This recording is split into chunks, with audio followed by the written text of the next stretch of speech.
Seigneur notre Dieu, nous te bénissons et nous te magnifions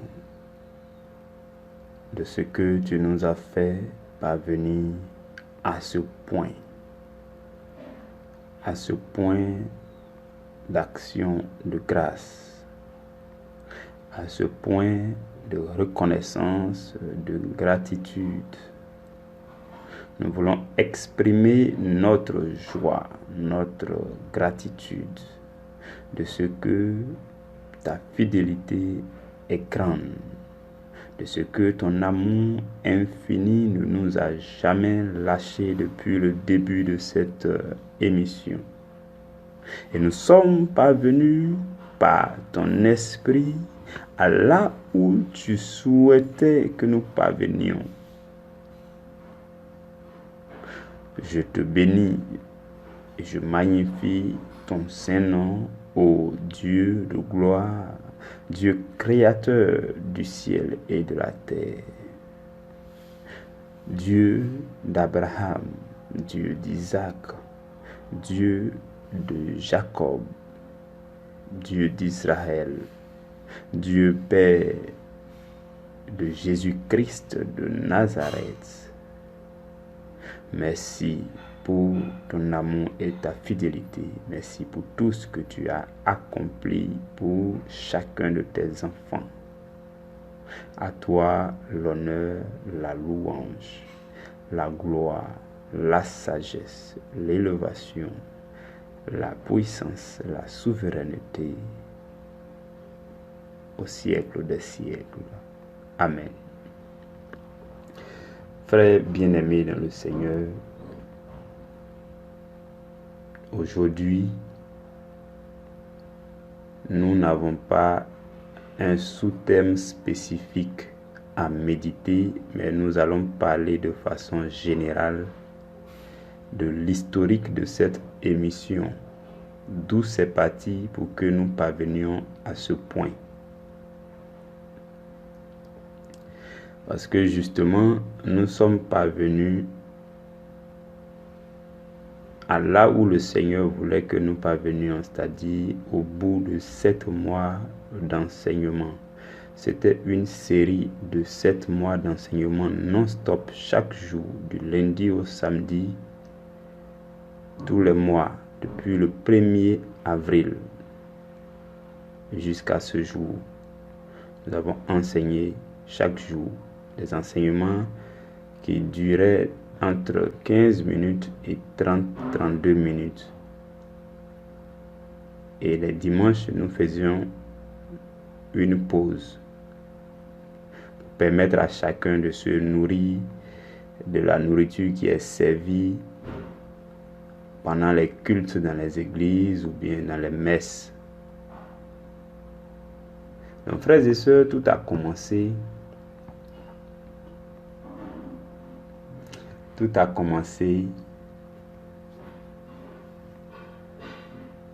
en mars. Ça a commencé en mars, mais ça a effectivement commencé le 1er avril, où le Seigneur nous a ordonné de lancer cette émission, de créer une plateforme où il allait avoir chaque jour une méditation sur un sous-thème, où l'évangile allait être prêché pour tous ceux qui le souhaitent, pour tous ceux qui désirent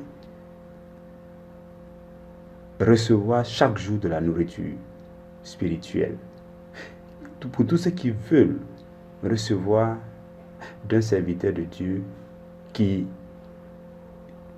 se fait la joie de méditer chaque jour un sous-thème dans la présence du Saint-Esprit afin de livrer ce message divin. Et depuis le départ, je dis au Seigneur, je dis au Saint-Esprit, si tu t'arrêtes, je m'arrête. Si tu ne vas pas, je n'y vais pas. Je veux rester fidèle au message du Seigneur Jésus. Vous imaginez 7 mois, le programme, il y a le programme personnel de chaque jour. Et j'ai dit au Saint-Esprit, je dois trouver un moment dans la journée pour méditer, pour t'écouter, pour que tu m'enseignes ce que je dois à mon tour livrer à ton peuple. Et même quand tu m'auras enseigné, pendant que je serai en train de livrer, je te veux à côté. Parce que si tu n'y vas pas, je n'y vais pas. Parce que c'est toi qui l'as ordonné. Et tu sais dans quel but tu l'as ordonné. Donc frères et sœurs, nous avons commencé pile le 1er avril. Et j'étais en ce moment à Casablanca pour une mission de travail. Cette mission avait duré 6 semaines. 6 semaines, c'est-à-dire 42 jours. Et je me souviens, durant ces 6 semaines, j'étais entièrement en jeûne.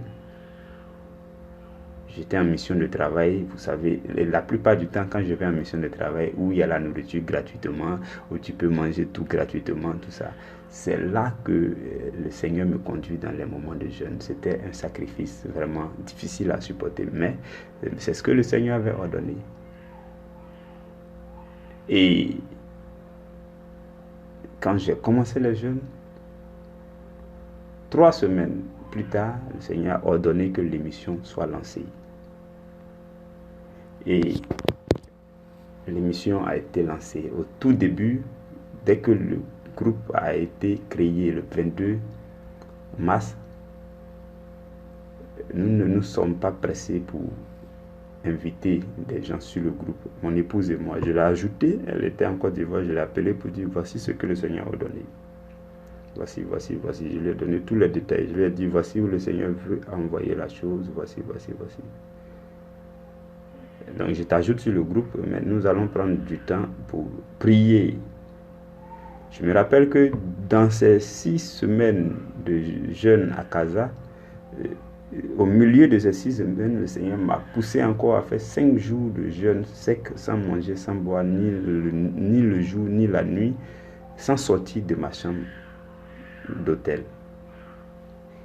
Et tout le monde me cherchait Dieu, sans toucher à mon téléphone également, parce que le jeûne, c'est toutes ces privations-là, c'est ce qu'il faut observer.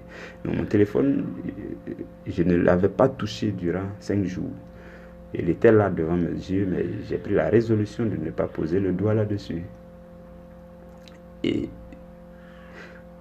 durant ce temps, c'était un temps très intense où le Seigneur a encore profité pour me livrer tous les thèmes qu'on devait prêcher chaque jour durant les 7 mois. Parce que je lui ai dit, si tu n'as rien à leur prêcher, alors ne m'utilise pas. J'avais déjà connu bien d'autres expériences en Côte d'Ivoire avant, quand le Seigneur m'a appelé à l'œuvre. J'avais connu des expériences où je lui disais, si tu ne vas pas, je n'y vais pas. Parce que le Seigneur m'a fait voir son cœur et comment il saignait, comment est-ce que lorsque l'œuvre va mal et son cœur saigne. Je lui ai dit, bon, donc dans ce cas, tu me laisses en paix, tu ne m'appelles pas. Ce que tu as déjà appelé, laisse-les continuer. Parce que moi, si tu m'appelles, rien ne prouve que moi aussi, je ne vais pas faire saigner ton cœur par la suite. Donc, tu me laisses dans mon coin. Et voilà, je suis ce que tu as fait de moi dans le milieu professionnel. Et tu utilises d'autres, je vais juste te servir comme ça. Donc, mais j'ai pleuré à chaudes larmes. Et j'ai dit au Seigneur, mais si tu n'y vas pas, je n'y vais pas. Dans chaque chose, si tu ne bouges pas, je ne bougerai pas. Donc jusqu'à ce qu'on lance. Le 1er avril, on a lancé. Et avant même de lancer, je pense que le 23 avril, les 2 plus anciennes de ce groupe-là, les 3 plus anciennes, sur ce groupe, il y a, en plus de mon épouse que j'ai ajouté le même 22 mars, le 23 mars, j'ai ajouté Ella, quoi Dieu tendresse, et Sonia, et puis Angèle Akali. Donc ces 3-là, on s'était rencontrés au renouveau de l'église catholique de Casa. Et on a tout de suite... le courant est passé, on a commencé à changer.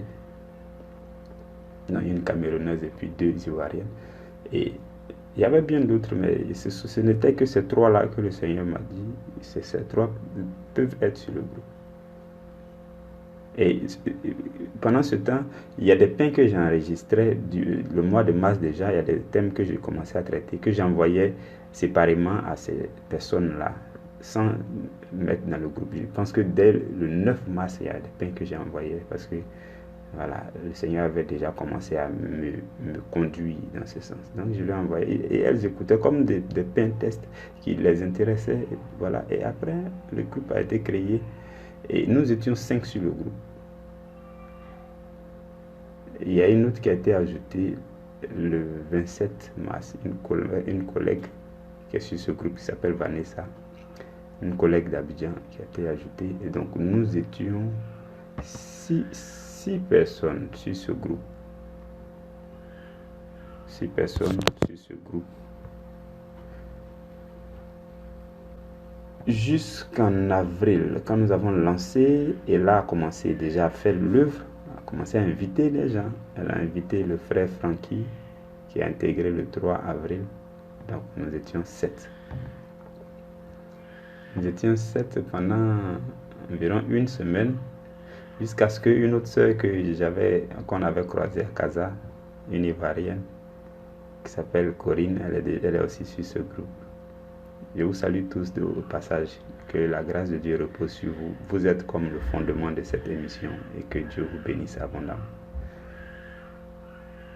Et Karine a intégré le 12 avril. Après, j'ai une collègue congolaise, elle vient du Congo-Brazza, mais elle bosse au Sénégal. On s'est retrouvés en mission là-bas, à Casa. Elle a intégré le 14 avril. Et donc nous sommes devenus 9 personnes sur le groupe. Pendant ce temps, le Seigneur m'avait déjà enseigné de façon pratique, quand j'étais à Abidjan, la communauté où j'étais le berger du ministère évangélisation de la communauté. Et le Seigneur m'utilisait vraiment puissamment. Et je lui disais, Seigneur, cette œuvre, si tu m'appelles à l'œuvre, je veux la faire tellement bien que je ne veux pas aller je ne vais pas aller comme ça à la précipitation et puis voilà, mélanger les choses. Non. Si je dois faire, je fais ça bien. Paul dit, pour ce qui concerne le bien, soyez sages. Et pour ce qui concerne le mal, soyez purs. Donc, j'ai dit au Seigneur, si ça, tu m'appelles à l'œuvre, ton œuvre, on ne s'amuse pas avec. Non. Donc, déjà en Côte d'Ivoire, depuis quelques années déjà, le Seigneur m'avait enseigné comment je prenais des nuits et des nuits. En ce moment, mon épouse et moi, on avait déjà pris cette culture-là de faire le jeûne d'Esther chaque mois, 3 jours, sans manger, sans boire. On avait déjà commencé ça, c'était 2-3 ans d'affilée qu'on faisait, sans non-stop. Bon. Mon épouse, quand elle tombait enceinte, elle stoppait. Et puis après, au moment venu, après l'allaitement, elle pouvait continuer. Mais on était déjà lancé dans cet élan. Et le Seigneur m'enseignait beaucoup de choses. Comment gérer le ministère, quels sont les pièges dans le ministère, ceci, cela. Je méditais beaucoup. En réalité, ce que le Seigneur m'a appris le mieux, c'est de méditer chaque jour la parole. Je ne pouvais sauter aucun jour sans méditer la parole. Et je mettais ce qu'il faut en place. Je me donnais les peines qu'il faut pour le faire. Je pense que c'est lui seul qui fait ces choses-là. Il donne les forces qu'il faut pour qu'on puisse y parvenir. Si ce n'est lui, on ne peut rien y faire. Et donc, nous étions 9 sur le groupe. Durant tout le mois d'avril, durant 1 mois et demi, nous étions 9. Parce que le Seigneur m'avait appris de ne rien précipiter, de ne pas inviter quelqu'un sur le groupe par force. Et c'est ce que je nous enseignais jusqu'à présent. À chaque fois, je vous dis, si le pain est partagé, vous pouvez le partager juste autour de vous, à vos contacts. Ne forcez personne à intégrer le groupe. Vous savez, le Seigneur m'a dit que sa parole contient déjà une plus grande lumière. Il suffit qu'on cherche à attirer l'attention de quelqu'un. On dise, bon, tourne ton regard. Quand il tourne son regard, s'il voit, on lui permet seulement de voir la lumière de Christ, c'est suffisant. On n'a pas besoin nous-mêmes d'appuyer ou bien d'en rajouter avec force, non. tout ce qu'on a fait, présenter Christ. Si on réussit à présenter Dieu aux gens, eux seuls vont chercher à venir à Dieu. Et donc je disais, on n'invite personne par la force. Tous ceux qui vont entrer dans ce groupe, ça doit être ceux qui ont besoin de quelque chose et que Dieu a décidé de passer par ce groupe pour leur donner ce quelque chose. Parce que si on se met à inviter des gens à pagaille, parce qu'il faut faire les ventes, vous savez, souvent il y a des bonnes choses qu'on ne fait pas au bon moment. Et ça, ce n'est pas de la volonté de Dieu. On appelle ça la volonté permissive de Dieu. Ou encore la volonté imparfaite de Dieu. C'est-à-dire que tu fais bien, il n'y a pas de souci. Dieu te permet de le faire, tu fais bien. Mais ce n'est pas ce que Dieu a ordonné. L'objectif pour vous et pour moi, c'est de faire ce que Dieu a ordonné.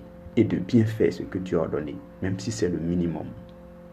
Ce n'est pas d'aller dans tous les sens pour rassembler le monde entier, pour dire non, venez. Parce que le plus souvent, le piège qui est là, c'est le culte de la personnalité. Aujourd'hui, beaucoup sont tentés au culte de la personnalité. Il y a cette tendance intérieure-là de se faire voir par le maximum, peu importe. Ils sont prêts même à tirer des gens de leur église, tout ça. La preuve, c'est que quand le Seigneur a donné cet ordre-là, il m'a interdit. J'avais le ministère que je gérais en Côte d'Ivoire. On avait atteint près de 70 membres actifs. En un an et demi. Donc, dès qu'on m'a donné le ministère, ça allait tellement vite que, contrairement aux autres ministères qui traînaient encore à 15 membres, 5 membres, d'autres 30 membres, mon ministère avait atteint environ 70 membres dans l'apostolat, 70 membres actifs. Et on avait commencé à créer des foyers de prière à travers Yopougon. Donc des foyers de prière où les gens priaient chaque jour. Donc presque dans la semaine, je pouvais prêcher 2 ou 3 fois dans ces foyers de prière. Ou bien inviter d'autres bergers pour venir prêcher. Donc j'organisais des prières au moins 3 fois à Abidjan chaque jour. Sans compter qu'il y a mon boulot. Et je rendais visite à chacune de mes brebis régulièrement. Donc il y avait déjà, le Seigneur m'avait déjà lancé dans ce mouvement. Et donc, il y avait beaucoup de filles spirituelles dans ce ministère-là. Et quand le Seigneur a donné cette émission, il m'a interdit de les inviter dans ce groupe. Je ne sais pas pourquoi. Mais plus tard, j'ai compris comme si je les invitais, c'est comme si, non, comme je prêche bien pour eux là-bas, non, il faut les rassembler. Voilà, non, ils font partie de l'apostolat qui est en Côte d'Ivoire. Ils ne font pas partie de l'œuvre secrète que Dieu est en train de me confier. Donc il faudrait que s'ils doivent être invités un jour dans ce groupe, c'est que ce n'est pas parce que je les ai forcés, mais peut-être vous avez partagé les pains autour de vous jusqu'à ce que ça arrive à eux. Par contre, le même message que je vous prêche, à des occasions, quand je suis devant eux, lorsqu'ils étaient en Côte d'Ivoire, quand je suis devant eux, je les prêche, il n'y a pas de souci. Mais dire que je vais les rassembler sur cette plateforme, le Seigneur me l'a interdit. Et j'ai dit, ok Seigneur, à vos ordres. Et toutes les fois que même mes filles spirituelles les plus proches de moi, quand je suis tenté de leur dire, mais ils ont besoin du message qui est prêché ici. Ils doivent entendre, ça doit leur servir. Ma femme dit, ne va ni à gauche ni à droite. Regarde l'œil sur ce que le Seigneur a ordonné. Un peu comme quand la Bible dit que Moïse a tout fait pour construire l'arche selon le modèle qui lui a été indiqué lorsqu'il était en jeune. Donc, j'ai tout fait pour que aucun, vous êtes sur ce groupe, vous m'entendez, aucun de ceux qui étaient dans le ministère que le Seigneur m'a fait la grâce de diriger à Abidjan, aucun n'est sur ce groupe. Si je devais les laisser venir sur ce groupe, il y a longtemps, on a atteint 200, 300, 400, parce que je connais leur force de frappe. À Abidjan, je pouvais me lever, ne serait-ce qu'avec 10 personnes, 12 personnes, on choisit une ville, on s'en va, on fait les porte-à-porte. C'était ça mon travail, on fait des porte-à-porte. Durant 2 jours, on fait une grande veillée, on rassemble toute la ville, on prêche, on prie avec le peuple et puis on s'en va. Ça, je faisais ça à travers les villes Abidjan.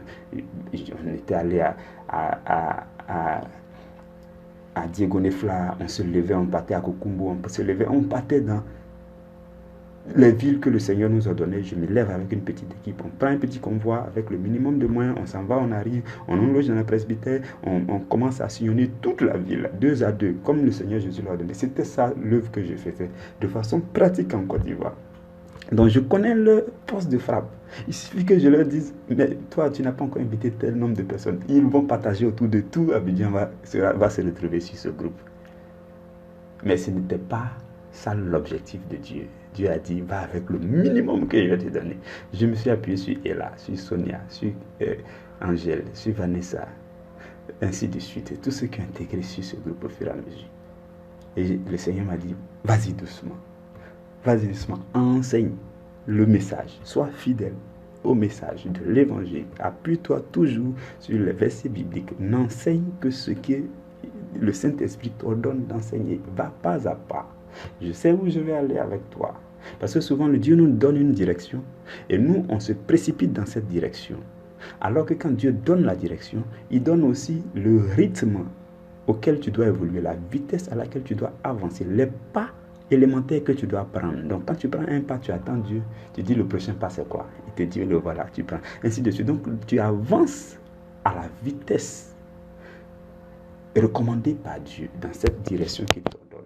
Et donc c'est comme ça, vous savez, ce n'est pas facile avec la volonté humaine. C'est comme ça que les choses sont allées progressivement. Et chaque jour on prêchait. Il m'arrivait des fois où je voyageais. C'est-à-dire que le jour où il faut partager le pain, je voyage. Lorsque je voyageais pour rejoindre mon épouse à l'intérieur du pays, notre car est tombé en panne et donc nous avons traîné. 23h est arrivé, 23h passe, mon téléphone était déchargé. Mais mon ordinateur était un peu chargé. Il fallait trouver les voies et moyens pour charger un peu mon téléphone pour enregistrer le pain ce jour-là. Je me suis assis sur la route en milieu de nuit où notre car était en panne, les véhicules passaient. J'ai enregistré le pain. Ce jour-là n'est pas passé. Je n'ai pas dit non. Et c'est comme ce jour-là, j'étais en voyage, mais j'étais surchargé. Donc je laisse, je n'enregistre pas le pain. Non. Par la fidélité du Seigneur, il m'a donné la force d'y parvenir. Et chaque jour, c'était comme ça. Peu importe les empêchements, le Seigneur nous faisait la grâce de méditer le sous-thème qui a été programmé. Et chaque début de semaine, le programme est partagé. Ainsi de suite. Et le Seigneur me disait, enseigne. Enseigne seulement. Il fut un moment où on a passé 3, parce qu'après le 9 que je venais de vous citer, le 17, 5e mois, Ella a invité Solange. Moi, je connaissais déjà personnellement Solange. Vous savez, à Casa, je connaissais personnellement Solange par le biais de Ella. Je connaissais Corinne, mais je ne les ai pas invités de force. J'ai laissé Solange comme ça. Je ne lui ai pas dit, oh, rejoins le groupe. Non, voilà, viens voir que je prêche bien. Non, non, je n'ai pas dit tout ça. J'ai laissé le soin à Ella au moment venu. C'est-à-dire 1 mois et demi après. On était 9 sur le groupe. Au moment venu, Ella a invité calmement Solange. Et Solange a rejoint le 17 mai. Quand Solange a rejoint, on était 10. On était 10 depuis mai jusqu'au 21 août.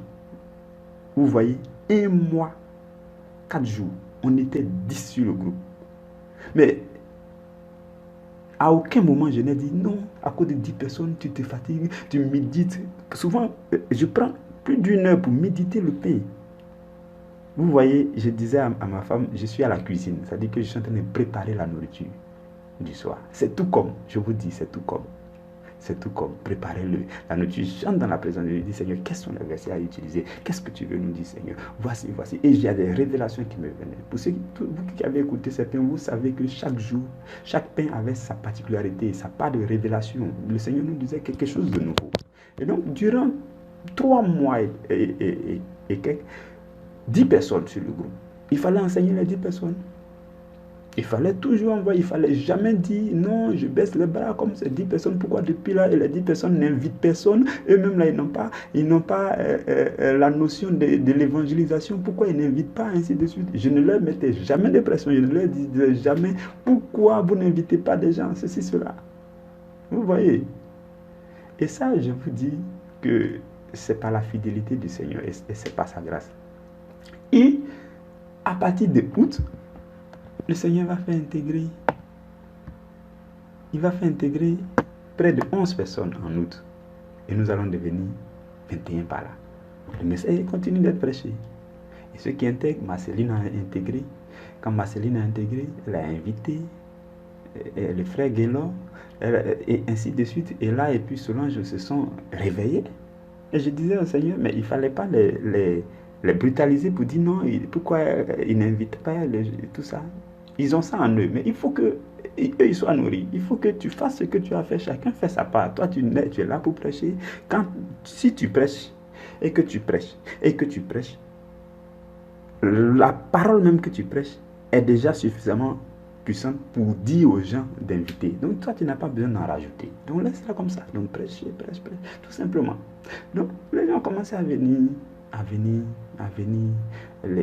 Natacha, Ella, tout ça, ce sont des invités de Ella, de Solange, qui se sont réveillés un coup. Ainsi de suite.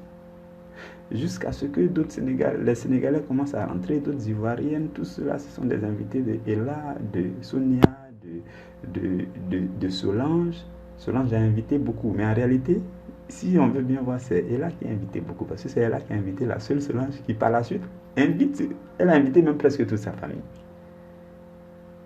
Et la dernière fois, elle m'a dit qu'en fait, elle avait pris l'habitude de partager le pain à tout son contact. Il dit à madame, mais il y a des gens qui évangélisent plus que nous. Nous, on dort sur notre laurier. Voici des gens, chaque jour, ils partagent le pain à tous leurs contacts. Ils n'ont pas à dire, oh non, comment je vais faire? Non, quand il va voir le pain, est-ce qu'il ne va pas dire, je le dérange? Ah, quand elle m'a dit ça, elle dit, moi aussi, je commence. J'ai commencé à je regarde cibler des gens dans mon contact pour dire, mais est-ce que tu le veux ou pas, tu reçois le pain. Donc, c'est ça l'œuvre de l'évangélisation. Et c'est le Saint-Esprit qui nous conduit. Ensuite, les gens ont commencé à intégrer. Même au mois de septembre, il y a 12 qui ont intégré tout d'un coup. Et ensuite, d'autres ont intégré au mois en ce mois de octobre qui finit. Donc, voici d'où est-ce que le Seigneur nous a pris, frères et sœurs. Voilà pourquoi je pense que nous sommes à environ 44 personnes sur ce groupe. Et le nombre n'était pas ce qui me faisait le souci au début. Comme je vous l'ai dit, si je voulais qu'on atteigne 1000, on allait atteindre. Parce que l'équipe qui est en Côte d'Ivoire, je les connais. Depuis quand j'ai quitté la Côte d'Ivoire, c'était pour eux vraiment une désolation. À chaque fois, BG, tu nous manques, c'est ça. Je leur disais, le Seigneur sait ce qu'il fait. Non, BG, tu nous manques, non, ceci, cela. Oh, ils sont nombreux chaque jour à me dire, BG, tu nous manques, BG, pourquoi tu es parti, BG, ceci, cela, BG, est-ce qu'il n'y avait pas un autre moyen de rester, BG, ceci, cela. Ceux-là, je connais tellement leur force de frappe. Ils auraient pu apporter 10 000, 20 000 personnes sur ce groupe, à eux seuls. Parce que, frères et sœurs, je vais vous donner une image rapidement. Si vous créez un restaurant et que vous écrivez sur la pancarte du restaurant, nourriture gratuite et de bonne qualité. Au départ, les gens vont commencer à tiquer. Ils m'ont dit, mais lui-même, c'est quel restaurant bizarre où la nourriture est gratuite et puis c'est de bonne qualité. C'est où il fait son marché même. Est-ce qu'on ne lui vend pas des produits périmés? Est-ce que... Mais c'est pas grave. Vous continuez à faire la cuisine chaque jour. Et vous allez avoir 2-3 personnes qui viennent vous rendre visite. Bon, on va aller voir, on va goûter. C'est tout comme à mon mariage. Mon épouse et moi, on a décidé de faire des porte-à-porte, rassembler le quartier pour leur dire venez manger gratuitement. Donc on avait une équipe dehors, mes filles spirituelles là se sont rassemblés. Ils ont commencé à faire porte-à-porte. Tous ceux qui passaient leur disaient venez manger gratuitement, venez manger gratuitement, venez manger gratuitement. C'est ce que le Seigneur nous a donné. Et les gens venaient nombreusement et ils étaient surpris, ils disent mais qu'est-ce qui s'est passé? Après ils ont dit mais c'est le marié qui est là. Mon épouse et moi on était habillés. Notre premier habillement c'était habillement de service. On servait les gens. Donc c'est nous on servait la nourriture. Donc ceux qui arrivaient, bonne arrivée, ça va, bienvenue à ce mariage. Après ils se renseignaient, mais c'est lui qui est le mari, c'est elle qui est la mariée. Mais pourquoi c'est lui qui c'est? C'était tout simplement magnifique. C'est le Seigneur qui l'avait ordonné. Et quand on a fait, après on s'est maintenant habillé dans notre tenue de mariage. Et c'était merveilleux. Les gens sont venus dans tout le quartier, tous ceux qui passaient, on les invitait. Et après, c'était tout simplement merveilleux. Des gens ont compris que c'était un mariage chrétien, une réception chrétienne, c'était tout simplement merveilleux. Et donc, frères et sœurs, si vous avez ce restaurant dont je suis en train de vous parler, vous allez avoir 2 clients, 3 clients. Ils vont manger gratuitement, ils vont partir. Quand ils vont aller, 2, 3 jours, 4 jours, une semaine, ils vont voir que, en fait, la nourriture est vraiment de qualité parce qu'ils ne sont pas tombés malades. Ils vont commencer à dire à leurs frères, il y a un restaurant, la nourriture est gratuite. Et puis nous, on s'en va payer une nourriture ailleurs. Et puis en plus, là-bas, de la qualité. Est-ce que tu peux venir? Ils m'ont dit, oh, arrête pour toi là. Mais viens, voilà, voilà par exemple, la dernière fois j'ai mangé là-bas, tout va bien dans mon corps. Je n'ai eu aucune indigestion, viens. Et ainsi de suite. Donc frères et sœurs, ce restaurant-là, en fait, va commencer timidement. Mais je suis convaincu d'une chose, c'est que la destinée de ce restaurant, c'est que elle sera surchargée à l'avenir. C'est pourquoi Paul dit que je ne laisserai personne m'enlever ce sujet de gloire. C'est-à-dire l'annonce de la prédication de l'évangile. Rien ne peut remplacer cela. Ce n'est pas l'argent. Et le Seigneur me disait qu'il le fait pour que je ne prêche pas pour l'argent. Parce que là, par exemple, chaque jour, je prêche l'évangile sur ce groupe-là pour nous. Mais ce n'est pas... À la suite, il n'y a pas de quête. Je ne laisserai pas l'argent m'enlever ce sujet de gloire. Et Paul dit dans 1 Corinthiens 9, verset 16, il dit que la nécessité, s'il prêche l'évangile, ce n'est pas parce que c'est une charge pour lui. Ce verset-là me plaît. Il dit, c'est parce que la nécessité lui en est imposée. Et il dit, malheur à moi si je n'annonce pas l'évangile. Donc l'argent ne peut pas être... Non, il faut prêcher l'évangile. Ce que Dieu a mis en toi pour que tu transmettes aux autres, il faut prêcher, Et c'est ce que le Seigneur nous permet de faire. Je vous assure que je n'ai aucune part là-dedans. Je n'ai aucune capacité qui me permet d'y arriver. Et c'est pourquoi de plus en plus, je crois que sur ce groupe, le Seigneur, ceux qui vont sentir que le Seigneur, l'appel du Seigneur fait pression à l'intérieur d'eux, à un moment donné, je sais que le Seigneur va restructurer ce groupe. Ceux qui veulent vraiment faire l'œuvre de Dieu, parce que ce qui est en train d'être commencé, ce que le Seigneur m'a confié pour l'appel, c'est infiniment plus grand que ce que je suis en train de faire sur ce groupe. Ça n'a rien à voir. Et tout le travail que j'abats à côté chaque jour pour préparer l'œuvre n'a rien à voir avec ce que nous faisons sur ce groupe.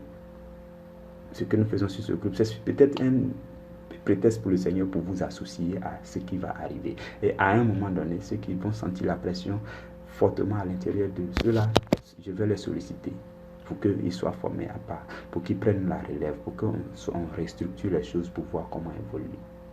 Nos frères et sœurs, nous sommes parvenus à la fin. Nous avons décidé, je vous ai proposé que durant ces 2 mois, nous allons enseigner sur la prière.